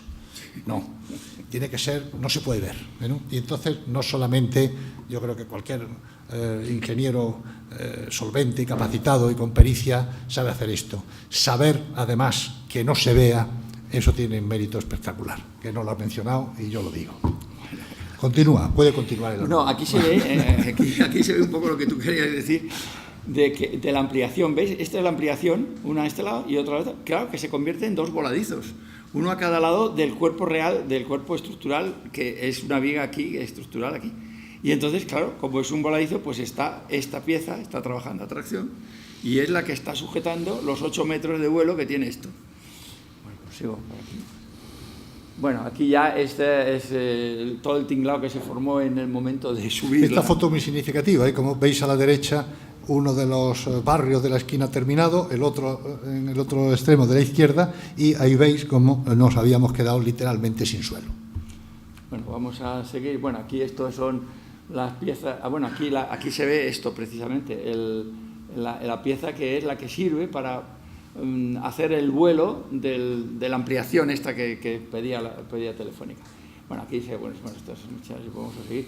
Esto es los apoyos que tenía que tener, porque claro, tenemos el problema, aquí teníamos todo el problema de las dilataciones, que luego ya veremos a ver cómo resuelto, porque las dilataciones de toda esa cubierta gigantesca son tremendas. Y entonces teníamos que buscar un punto, en este caso esto es nada más que es para el apoyo del puente, no tiene más. Pero luego ya veremos que para controlar todas las dilataciones de toda la otra cubierta teníamos otros trucos por ahí. Bueno, esto ya es cómo va quedando todo esto, y este es el truco de las dilataciones. Claro, nosotros lo que veíamos es que si todos estaban en el mismo plano, resultaba que la acumulación de dilataciones o de retracciones, en el caso de la pieza metálica, pues no lo permitiría, tendríamos que poner miles de apoyos de neopreno, o no sé lo que tendríamos que hacer. Pero aquí resulta que todo esto, tenemos esta Z, que lo que hace, bueno, primero que cambia la altura, que venía bien porque aquí hay unos cuerpos que son más bajos. Pero luego, por otro lado, es que si aquello acumula dilataciones hacia aquí y este hacia aquí, pues no pasa nada, porque lo único que hace es reforzarse el empotramiento de esas dos esquinas. Calculamos cuánto tenía que ser lo que tenía que aguantar esto y no tiene más problema. Pasa al anterior, Jesús, si no te importa. El anterior, que no lo ha mencionado Jesús, el anterior. Aquí es interesante, el edificio que hemos descrito es el que está arriba, pero luego está el edificio bajo, que es el puesto de mando del presidente. Arriba tiene su equipo y él está ahí. Así como el edificio que Jesús ha explicado está suspendido de esa gran cubierta, que es una gran viga de más de 60 metros. El edificio bajo, este que veis, es una enorme cercha apoyada, también de los 60 metros de luz, que pues es bello porque son dos maneras de salvar un gran vano con dos soluciones estructurales muy diferentes, con un resultado, pero hace que las fachadas sean diferentes. Y esto es lo que me resulta a mí coherente cuando la arquitectura dialoga con la ingeniería, porque al tener soluciones estructurales diferentes, la fachada tiene que tener una expresión diferente, no puede ser la misma, ¿no? Y esta misma fachada, además, a partir de esta triangulación de la gran cercha 2 en fachada, que es el despacho presidencial, hace que también el módulo de 8×10 pasa a tener la diagonal y aparece todo un sistema interior que me hace volver a cambiar la planta. Pero este esfuerzo suplementario no hay que tener nunca pereza de borrar. Yo antes ya me lo han quitado con esto de los ordenadores, pero dibujaba con carbón porque decía, es que la goma me da pereza, ¿no? Y con la mano lo quito antes. Entonces, esa necesidad de borrar rápido, ¿no? Y aquí es un buen ejemplo de cómo este avanzar y retroceder obliga a veces a... Además, en este caso, este edificio, como no tiene más que una altura, pues permite poner apoyos en los extremos, haciendo una cercha estructural, claro. Pero en este otro, que tiene ahí cuatro alturas o 3 alturas, no sé si son 3 o 4, pues esto no se podía hacer eso, y obviamente por eso tiene la otra solución. O sea, que quiere que la solución está adaptada pues a la sobrecarga en un caso, a la sobrecarga en otro, etcétera. Bueno, vamos a ver. Yo creo que hay que pasarse a Repsol porque... No, yo esto vamos a pasar deprisa. Esta sí que quería pasarla. porque esto es a lo que hablábamos de la frontalidad. La verdad es que cuando se pasa por la M40 se ve esto y parece que es una línea, todo esto parece que es una línea, ¿eh?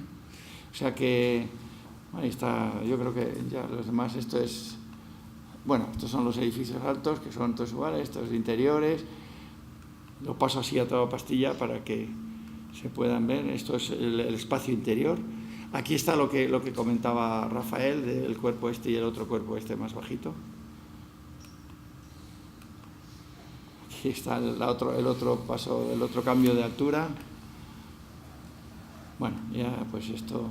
Y este otro me parece que este es el restaurante, ¿no? Que también es... No, este es el edificio que mencionábamos antes, el pues despacho del presidente, la Gran Cercha, pues este, sí. debajo del que se conecta. Sí. Bueno, aquí las esquinas, esto nada, y esto ya, pues es de noche todo iluminado, que queda muy chulo. Y luego esto... Ahí luego está todo a mí me gustaría que lo hicieras, que lo pusiéramos un poco, que está aquí también, que es todo el desarrollo tecnológico de los vidrios, que fue un empeño de Rafael y que yo creo que sí que se puede poner, ¿no? Rápidamente. Bueno, lo cuento en un minuto. Si tienes una foto que se ve algo del vidrio. Sí, no, es que yo es una doble fachada. Lo voy a sacar, espérate, esto, ¿cómo se borra esto ahora? Vamos, ¿cómo se cambia de...? ¿Hacia atrás? Sí, pero no hacia atrás, pero salir al... Sí, ¿aquí? No, este no es. Acá, este. No, este. Que no, esto es que yo tengo otro... Esto no, hay que llevárselo aquí. Bueno, yo mientras aprovecho para ir más rápido lo voy contando. Las dobles fachadas son muy eficaces porque resuelven un problema en nuestro clima, que es el efecto antiinvernadero. Los rayos infrarrojos cambian de longitud de onda cuando atraviesan un vidrio, por eso se produce el efecto invernadero, que consiste en que el calor queda atrapado dentro del invernadero. En los coches al sol, el calor se queda dentro y la luz al otro lado pues pasa fría. En los años 70 mi padre desarrolló un prototipo que fue, lo he mencionado antes, el edificio Castelar, y que hizo esta doble fachada y demostró que luego se han repetido muchísimo, fue el primero que usó esta técnica. A mí me gusta mucho dar un paso, como decía Newton, ¿no? Montado a hombros de gigantes, ¿no? Claro, pues si ya hemos llegado hasta aquí, oye, demos un paso, ¿no? Hay otros que entienden que hay que matar al padre y tal. Yo no tenía ninguna ganas de matar al mío, el pobre ya había muerto por causas naturales, y yo pensé que en Telefónica podríamos aprovechar todo lo que habíamos aprendido allí. Hay una cosa maravillosa de lo que fue el siglo XX en España, que ese edificio de Castelar se pudo hacer porque la normativa entonces no existía, claro, pero ahora pues ya hemos logrado hacer una normativa específicamente para prohibir esto, ¿no? Y entonces yo me encontré con la sorpresa de que en el año 2005 o 2006 no podía hacer lo que se había hecho en 1970, expresamente prohibido. ¿Por qué? Porque el vidrio de la fachada exterior está sustentada con vidrio también. Y es la primera vez, como decía mi padre, posiblemente será la última, en que se utiliza el vidrio estructuralmente. La fachada exterior de Castelar, todos los esfuerzos de viento, el vidrio trabaja muy bien a compresión, pero es una catástrofe de atracción, claro, o cortante. Y entonces, pues, bueno, cortante va muy bien. Pero, bueno, allí se logró y lo intentamos repetir. Oye, esto es tan maravilloso. Tenía algo de la mezquita de Córdoba, estas conexiones del arco, en que si tú muestras cómo está conectado, y ahí él se empeñó, dijo, no, esto es un vidrio, es un edificio que está suspendido, que está flotando, ahora no podemos poner una estructura metálica para soportar el vidrio se sustenta a sí mismo, como el lema famoso de Alcántara, ¿no? De materia vincitur ipsa sua, ¿no? El arte por el cual la materia se vence a sí misma, que es la ingeniería, como modelando no se cae. Pero esto no se podía hacer y entonces tuvimos que recurrir a esta solución, que es una versión con muchas diferencias en que son piezas metálicas las que sustentan, pero recubiertas de vidrio, las dos fachadas. Lo que mencionaba Jesús es que se crea, están contrapeadas porque el vidrio, de nuevo, ingeniería y arquitectura, a mí me ha puesto siempre muy nervioso, con un material maravilloso, pero me incomoda muchísimo que se soporta siempre con cogido con unos deditos por los extremos, que es la carpintería metálica, ¿no? Siempre pienso esto, como sople algo fuerte, se va, ¿no? Está muy mal cogido, muy mal agarrado, y además en los extremos, con lo cual, claro, estáticamente es un desastre, porque te has ido, cuando lo ideal sería en los puntos de inversión del momento, situarlo ahí podría reducirlo. Esto es lo que hicimos aquí, los vidrios se desplazan y están sustentados, están abrazados, dejando en voladizo los extremos, y están, una cosa que desarrollé con Jesús, en los puntos en los que hay que sujetar una pieza correctamente desde un punto de vista estático. Pero eso hacía que las piezas se tuvieran que decalar, por eso tienen todo este viaje, que por supuesto para un arquitecto español es inadmisible. Los arquitectos que vienen a ver los extranjeros piensan, qué bonito te ha quedado esto de mover las piezas.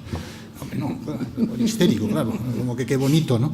Eso tiene una razón que te voy a explicar, ¿no? No les interesa nada.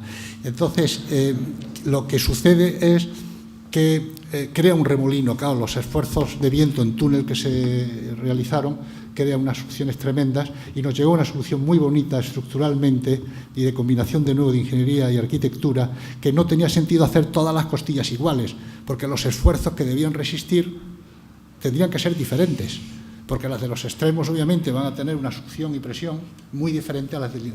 ¿Tiene sentido hacer la misma cuando son tan diferentes? No, pero tampoco tiene sentido que se perciba que lo son.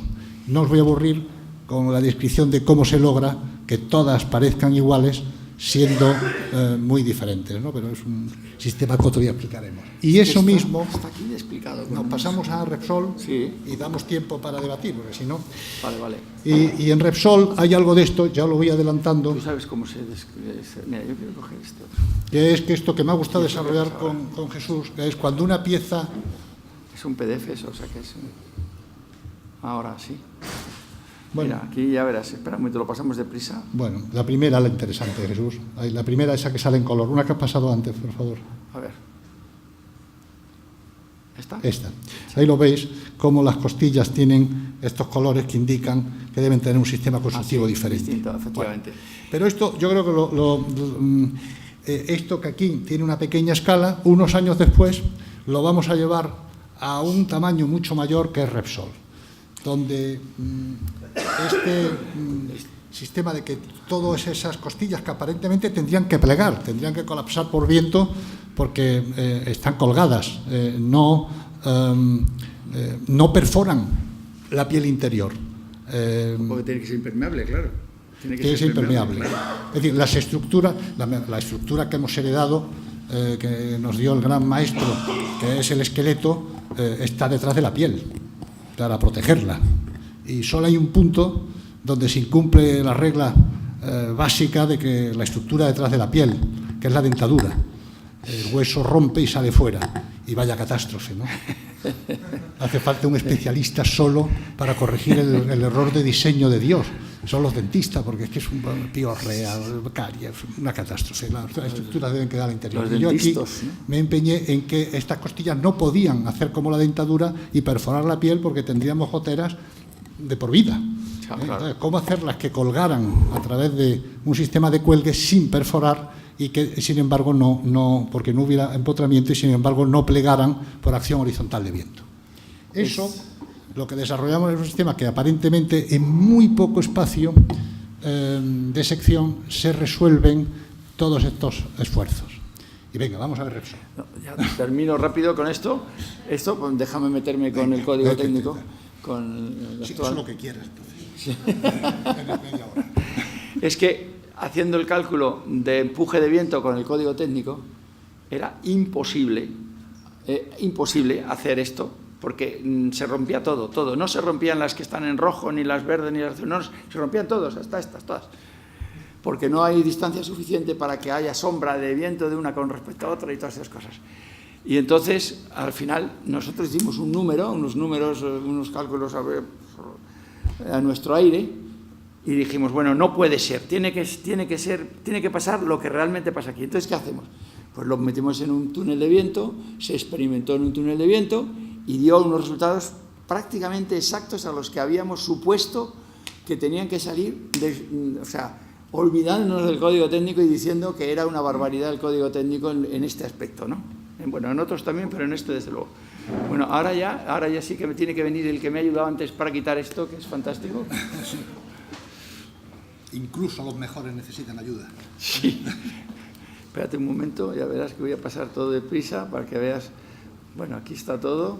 ¿Luego tienes Repsol a continuación? Sí. Vale.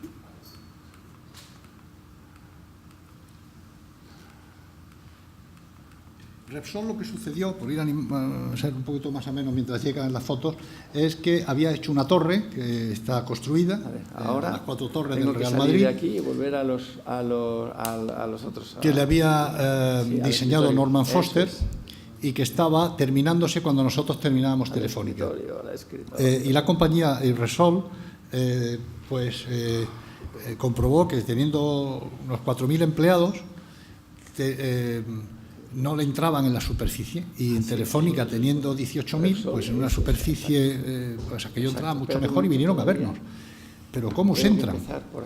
Y entonces pues yo estaba en una situación delicada, porque claro, no quería decirles qué es lo que pasa con una torre, ¿no? Dije una frase que no me di cuenta y luego el presidente me llamó, ya era Burfao, y me dijo, oye, me ha gustado mucho esa frase tuya. ¿Qué frase? Me dijo, esa frase que has dicho de que una torre la tienen las compañías que no se pueden permitir un campus. ¿Yo he dicho eso? Sí, has dicho eso. Ah, pues no me he dado cuenta. Digo, mira, pues sí, mira, es que una torre solamente tiene un sentido, ¿no? Es presumir. Es la ineficacia, por definición, en todo. Energética, de circulaciones, jerárquica, el presidente está arriba, los demás abajo, desde todos los puntos de vista culturales, eso sí, te ven desde el infinito, ¿no? Pero si puedes permitirte un campus son todas ventajas, comparado con una torre. Entonces Repsol decidió abandonar la torre, para mi sorpresa, me di cuenta de la potencia de las palabras, ¿no? Digo, con una sola frase he logrado un encargo. Y me encargaron Repsol, pues aunque no lo creáis, pues sí. Y me dijo, oye, tenemos un terreno en el sur, aquí cerca de Méndez Álvaro, y si cabemos ahí. Y hicieron un negocio fantástico, vendieron la torre por 800 millones de euros, ganaron 300 millones, se quedaron con 150 y con 150 hicimos este proyecto sobre este terreno. Este es el terreno. Que os lo voy a explicar porque a mí me gustaría daros ocasión de debatir un poco. Pues vamos. Este es un proyecto de sección. La compañía dijo, aunque tenemos permiso para hacer lo que queramos, sí, yo creo que sí, te paras donde tú veas. Vale. Porque yo quiero que tú cuentes la sección. Nos dan toda la libertad, ¿no? Dicen, es la primera compañía que va a abandonar el norte, que va a abandonar su torre y se va al sur. Estos son muy valientes. Se estaba soterrando la M30. Dicen, bueno, esto demuestra para el ayuntamiento que la M30, el soterramiento es rentable porque hace que el capital y las inversiones basculen hacia el sur. Y, bueno, políticos. Y nosotros, por supuesto, lo apoyamos, claro. Y entonces nos decían, bueno, nos gustaría tener toda la libertad del mundo a cambio de que nos vayamos a ir, haced lo que queráis. Pero la compañía dice, no, esto va a resultar prepotente, no queremos. Yo creo que con muy buen criterio Repsol dice, hay que mantenerse en la ordenanza estricta. Y esto lo que nos lleva, entonces, yo tomo la decisión que hay que ser coherente, ¿no? Que es lo que me gusta de la arquitectura y la ingeniería, cuando se somete a una disciplina, pero es capaz de obtener resultado de esa disciplina. Igual que Telefónica nos dice, qué horror para un arquitecto que todas las plantas tengan que ser de 50 por 50, pero como el bolero de Ravel, ¿no? Con dos acordes eres capaz de componer una sinfonía maravillosa, con muy poco tienes que lograr algo que sea atractivo. Y aquí nos han constreñido, restringido al corsé de la ordenanza. ¿Qué es la ordenanza? Tanto de ancho por tanto de largo por tanto de fondo. Pues dijo, hagamos estrictamente, casi como una ironía, un pórtico, Jesús, que sea el... no está todavía. Salón. Esto es que quería decir que el sótano, que están los garajes, hay varias plantas de garaje, las luces son, para que el garaje fuera espléndido, las luces ya no son de 8x10 por 8x10, que son estos apoyos, sino que son 8x10 por 16 por 16-20. Entonces, claro, esto exigía que la planta baja fuera toda ella postesada, como se ve aquí, que están preparados para postesarse. Y ahora ya, aquí es ya la parte de abajo de los marcos, estos de los grandes pórticos. Sí, el garaje lo hicimos así, porque no sé si os pasa, pero a mí mucho, cuando voy a los edificios de segunda mitad del siglo XX, espléndido, de grandes maestros de la arquitectura, y llegas al garaje y dices, bueno, pero ¿dónde está el maestro? ¡Qué horror!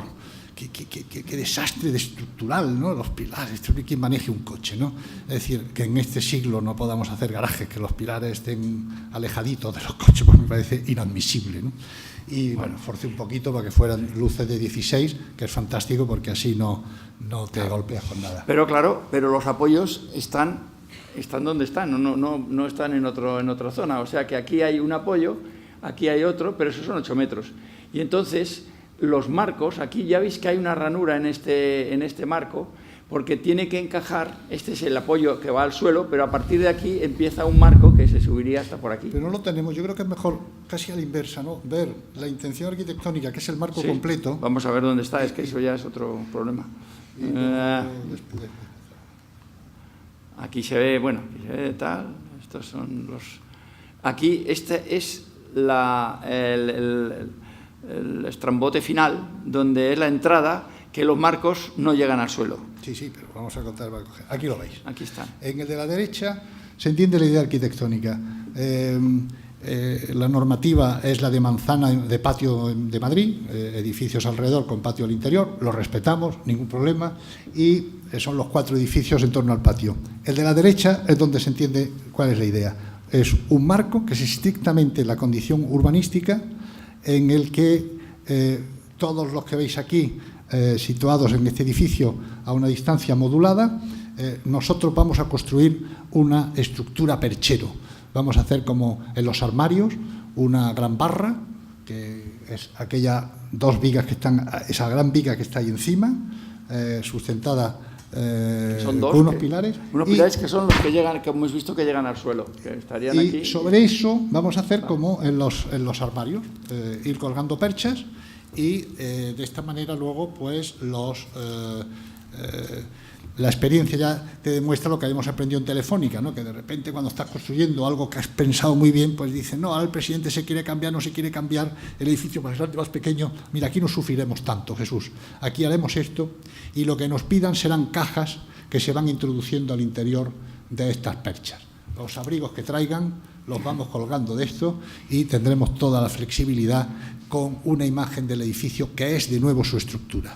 A mí me gusta mucho cuando el edificio, en este caso, muestra su estructura y tiene, me gusta señalarlo, herencia de aquellas costillas de Telefónica en que habíamos logrado que todo, pues ya os podéis imaginar aquí lo que sucede. Claro, estos marcos están solicitados en algunos puntos a compresión, flexión compuesta, en fin, es un repertorio, es como aquellos libros de geografía que te enseñaban los ríos, pues aquí recoge todos los esfuerzos que se pueden dar sobre los pobres marcos y dependiendo también de su posición y lo que va sucediendo al interior, ahora lo explica Jesús, las solicitaciones son diferentes a lo largo del marco, es decir, no es lo mismo la parte inferior, como podéis imaginar, claro, lo sabéis enseguida, que la parte superior, pero sin embargo yo sí estoy convencido de que deben guardar la misma apariencia, deben tener estrictamente, ¿cómo lo logramos? A base de que las secciones interiores van cambiando, lo cual da lugar a uniones muy complejas de soldadura que nos hace fabricar los marcos por piezas en Portugal y tenerlos que traer aislados como un producto perecedero para que no vayan tomando deformaciones por insolación, de manera que en el momento de llegar a soldar nos encontremos que no hay manera de que tengan los encuentros. Y ese es conceptualmente, este es el proyecto. ¿Cómo se realiza? Luego además pasa otra cosa, que es que como no estaría bien llegar aquí cada 4 metros al suelo, pues hay un marco de estos que llega al suelo y otro, el siguiente no, uno llega, otro no, uno llega, otro no, de tal manera que hay un marco que está colgado entre los otros dos. O sea que de las perchas estas que dice Rafael, unas tienen apoyo en el suelo y las otras no. ¿Y cómo se sujetan las otras, que también están sujetando prácticamente lo mismo? Pues a través de la viga esta gigante, una viga mixta de acero y hormigón, y que permite el hacer esto, el poder tener esta libertad. Te llamo desde el tren, ¿te parece?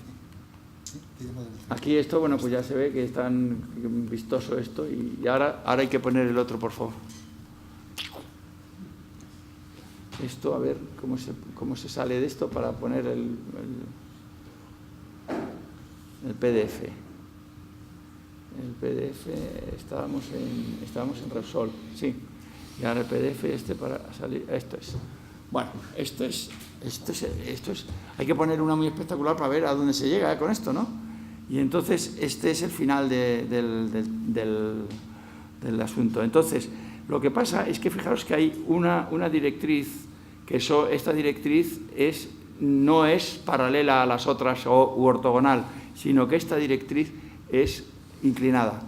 Pues no os podéis imaginar lo brillantísimo que hace que sea inclinada. Luego, además, hay otra cosa, que es que hay entre cada... Obligados, obviamente, por la geometría por la geometría de la fachada, vamos. ¿Perdona? Es que yo estaba señalando aquí, creyendo a lo tonto. Sí, esto es un poco... Esta es la que está desviada, la que no va paralela a esta, ni perpendicular, ni nada. Lleva un ángulo que es el obligado por la geometría de la calle esta que tenemos aquí. Y luego, las vigas estas gigantes de donde van colgados todos son estas. O sea que fijaros que estos marcos, además, hacen de voladizo, hacen para recoger todas estas cajas, las recogen como un voladizo. Y ahí es donde sale lo que dice Rafael, de que esos marcos están trabajando bueno, hay un análisis de cómo trabajan cada uno de ellos que es tremendo. De todas maneras, bueno, eso, la verdad es que como hay muchos, pues bien, pues se ayudan unos con otros. Esta es una visión ya más directa. Esta es otra visión más directa, fijaros que va cogiendo volumen. Bueno, no sé por qué esto se pasa de repente. Aquí. Va cogiendo, no sé dónde es. Bueno, esto es el interior. Esto es el patio interior que queda entre los cuatro. Yo quería materializar que entre cada uno de estos hay un puente, entre cada uno de esos, que además es un puente que es flotante en los dos edificios para poder... Terminamos rápido. Terminamos rapidísimo porque esto le queda ya muy poco, ¿eh? Mira, estos son las fotos que me ha traído Rafael. Este es el interior, esto también, más interior. Estos los marcos en las zonas donde no hay una caja interior que esté ocupando. Esto. Veis que el vuelo son 8 metros también. Seguro el vuelo. que en las preguntas hay ocasión de volver. Seguro, ¿no? Y aquí ya nos hemos terminado. Pues nada, esto es de momento todo lo que hemos hecho. Muchas gracias.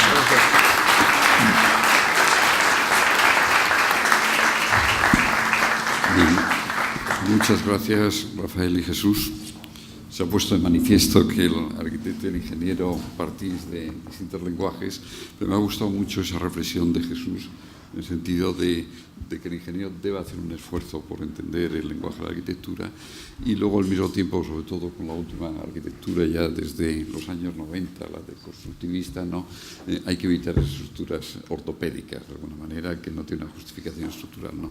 Bueno, decía al principio que en estos diálogos deben ser también compartidos con ustedes.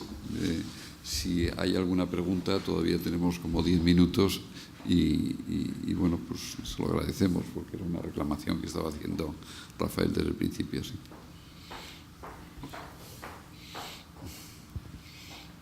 De acuerdo con esta brillante exposición, ¿para cuándo, en opinión de Rafael y de Jesús, existirá en España el Instituto de Arquitectos e Ingenieros Civiles, que de momento es solamente el de ingenieros, y los arquitectos no sé por dónde están. No lo sé. Me ha pillado, no tengo ni idea. Yo creo, pero no tengo una convicción firme, que esto está muy condicionado por Europa.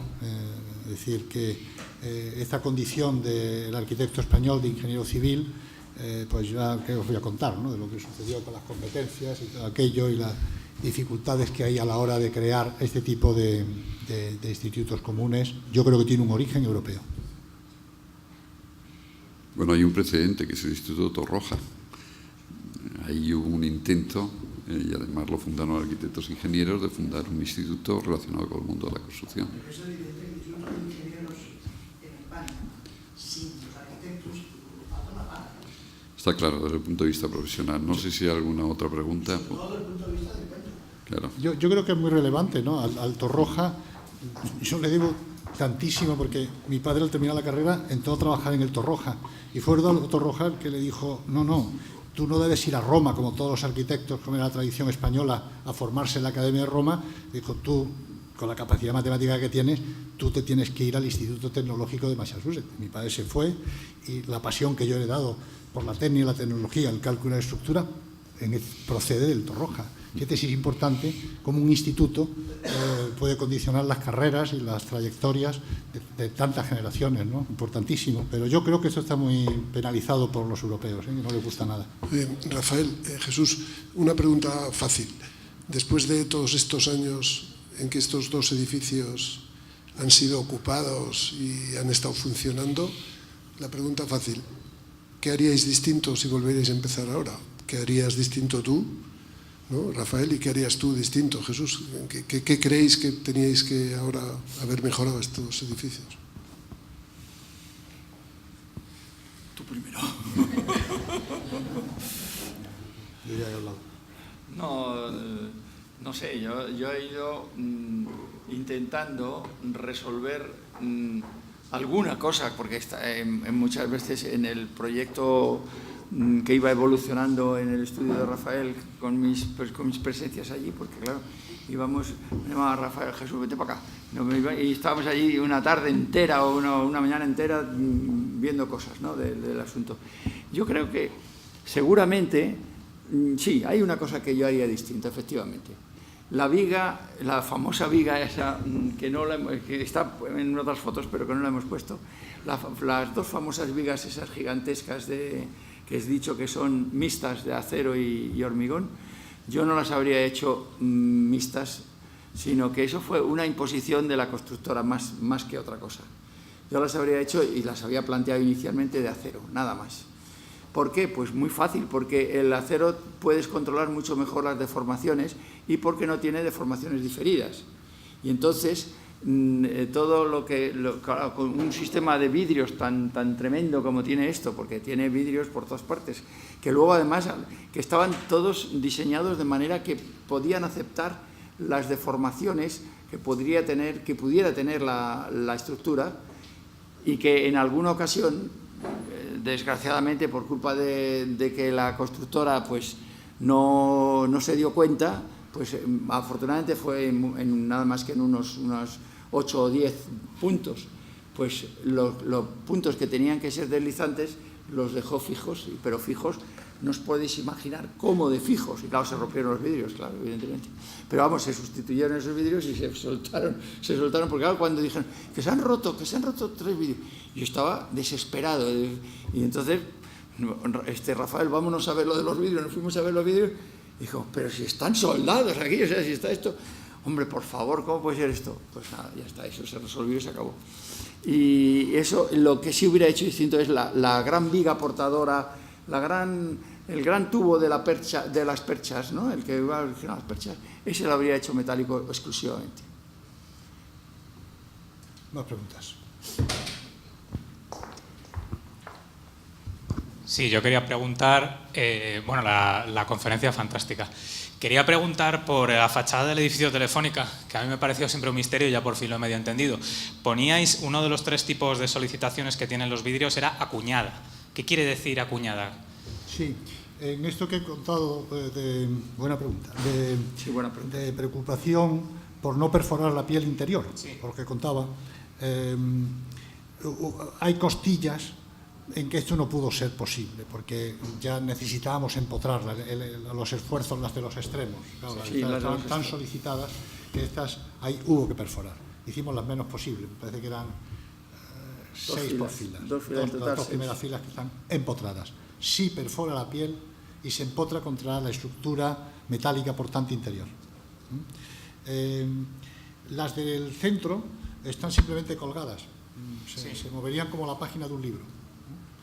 Y estas cosas que me gusta mucho de la capacidad de ingeniería española, que es tan, en mi experiencia, tan inventiva, que resuelve con muy pocos medios tantas cosas, porque trabajamos fuera, pues encontré una cosa genial, que es decir, entre una cosa y otra, en vez de hacer un sistema diferente, lo que haremos es, a esta que se mueve, la acuñamos, y con unas pequeñas cuñas reduzco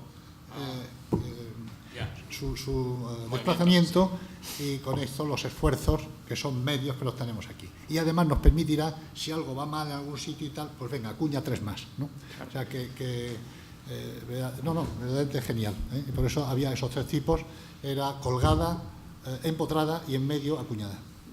Además hay otra cosa también, la fila de abajo necesitaba tener un bloqueo que pudiera, y la fila de abajo está unida con un cable que hace que todas, la última, la de más abajo, que hace que todas se pudieran mover simultáneamente, ¿no? Que no se mueve nada porque como está cogida a las extremas y las extremas se le pueden dar la vuelta, pues no se mueve, claro. Pero es eso, efectivamente es así, lo de las cuñas es por eso. Vale, muchas gracias. Sí, hay una última pregunta, y si no, bueno, una reflexión que hacías ahora, Rafael. Peter Rice, en ese libro que imagina, hacía la diferencia entre la arquitectura y lo relacionado con la creación y la ingeniería relacionada con la invención, ¿no? De alguna manera esa colaboración conjunta tiene que ver con esa complementariedad entre el arquitecto y el ingeniero, ¿no? El próximo 27 de noviembre, por tanto les estamos implicando, tendremos otra jornada de este ciclo en donde vendrán Julio Martínez Calzón y Juan Navarro Valdebet. No será aquí, será en el Colegio Ingeniero de Caminos. Hacemos como hicimos el anterior ciclo, que la primera jornada inaugural la hacemos en el círculo para que llegue a más gente, y después la siguiente la hacemos en el colegio. Por tanto, os animo a las siguientes jornadas venir al Colegio Ingeniero de Caminos, que alguno que no lo sepa está en la calle Almagro. Bueno, muchas gracias, Rafael, muchas gracias, Jesús, y muchas gracias a todos ustedes por